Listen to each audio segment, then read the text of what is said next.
전기 설비의 작업자의 직접 접촉에 의한 감전 방지 대책이 아닌 것은 무엇인가? 자, 첫 번째, 충전부에 저렴 방호망을 설치해 줘야 되겠죠. 자, 그 다음에 두 번째, 충전부는 내구성이 있는 저렴물로 완전히 덮어 감싸줘야 됩니다. 그 다음 3번, 충전부가 노출되지 않도록 폐쇄형 외함 구조로 해줘야 되겠죠. 그 다음 마지막으로 관계자 외에도 쉽게 출입이 가능한 장소에 충전부를 설치하게 되면 모든 사람이 건드려서 위험할 수 있기 때문에 관계자 외에는 출입이 금지되는 장소에 충전부를 설치해줘야 되겠죠. 따라 정답은 4번이 정답이 된다 체크해 볼 수 있습니다. 67번 문제 보도록 하겠습니다. 방폭 전기기기의 발화도의 온도 등급과 최고 표면 온도에 의한 폭발성 가스의 분류 표기를 가장 올바르게 나타낸 것은, 자, 해당 문제는 별표 2개 추가해 주시면 됩니다. 자, 전기기기의 최고 표면 온도는 T1부터 T6까지가 있습니다. 자, T1은 300에서 450도씨 정도 되는 것이 T1 등급이 되겠고, 따라서 1번이 가장 올바를 수 있겠고, T2는 200에서 300도씨 정도 됩니다. 자, 그 다음에 T4는 100에서 135도씨, 그 다음에 T6는 몇이냐면 85도씨 이하가 됩니다. 자, 그래서 가장 올바른 것은 1번으로 체크해 볼 수가 있게 되는 것이죠. 자, 69번 문제 보도록 하겠습니다. 개통 접지로 적합하지 않는 것을 찾는 문제가 되겠습니다.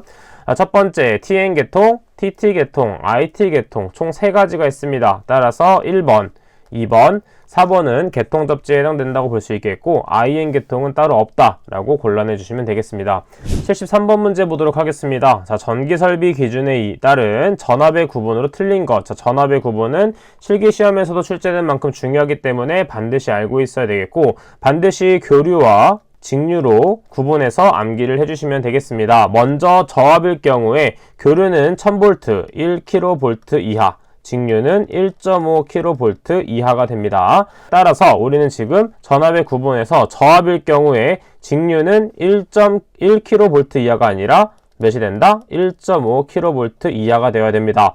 따라서 틀린 보기는 1번이라고 볼 수 있겠고, 그 다음에 고압일 경우에는 교류는 1kV에서 7kV 이하가 되겠고, 직류일 경우는 그대로 따라와서 1.5kV에서 7kV 이하가 됩니다.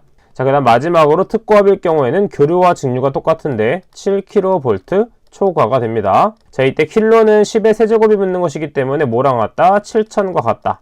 그리고 1kV는 몇이다? 1000V가 되겠죠. 자, 그렇기 때문에 2번, 3번, 4번은 맞는 보기가 된다라고 체크해 볼 수가 있게 되는 것입니다. 76번 문제 보도록 하겠습니다. 다음은 어떤 방폭 구조에 대한 설명인가? 방폭 구조에 대한 것은 실기시험에서도 많이 나오는 부분이기 때문에 각각의 기호와 가볍게 설명할 수 있을 정도로는 알고 있어야 됩니다.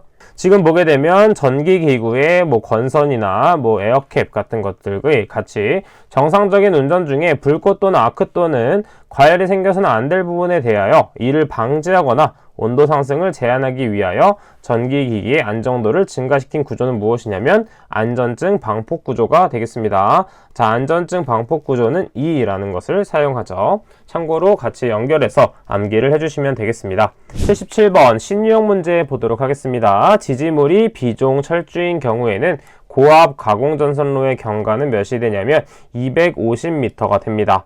자, 예를 들어서 목주, A종 철주 같은 경우에는 150m가 되고 철탑일 경우에는 600m가 됩니다. 교재의 해설에 있는 부분이기 때문에 교재의 해설을 참고해서 한 번 더 정리를 해주시면 되겠죠. 자, 인체의 전기 저항을 0.5kΩ이라고 하면 심실세동을 일으키는 위험한계 에너지는 몇 줄인가? 자, 단 통전 시간은 1초이다 라고 주어져 있고, 자, 위험한계 에너지 많이 나오는 문제이기 때문에 공식을 알고 있어야 되겠죠. 자, 위험한계 에너지 W는 어떻게 구할 수 있냐면 I의 제곱 곱하기 R 곱하기 T가 되겠습니다. 자, 이때 W는 열량이 되기 때문에 열량 줄 단위로 대입해 줘야 되겠고, 자, 이때 I는 전류 단위로서 암페어 단위, 그 다음에 R은 옴 단위, 그 다음에 T는 초 단위이기 때문에 세크 단위로 대입해준다 라고 생각해 볼 수 있겠죠. 그 다음 문제에서는 심실세동이라는 것이 나와 있기 때문에 이때 전류의 값을 심실세동과 관련된 것으로 바꿔줘야 됩니다. 자, 그러면 공식을 살짝 변형해 보도록 하면 I 대신에 뭘 대입해야 되냐면 심실세동을 구하는 루트 T분의 165, 그 다음에 이때 단위는 밀리암페어이기 때문에 곱하기 10의 마이너스 세제곱을 해준 다음에 제곱을 해줍니다. 그 다음에 R을 곱한 다음에 T를 곱하면 되겠죠. 자, 그럼 문제에서 주어진 것들을 그대로 대입만 해주면 됩니다. 자, 그러면 그대로 한번 대입을 해보도록 할게요.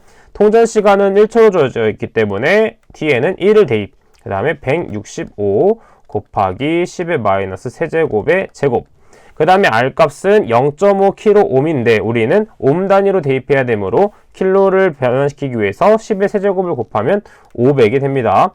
500옴. 그 다음에 통전 시간 1초이기 때문에 1을 대입해주면 되겠죠. 따라서 계산기에 그대로 대입을 하게 되면 13.61줄이라는 값이 나오게 됩니다. 자, 그래서 13.61줄이 나오기 때문에 정답은 1번이 된다 체크해 볼 수 있겠죠.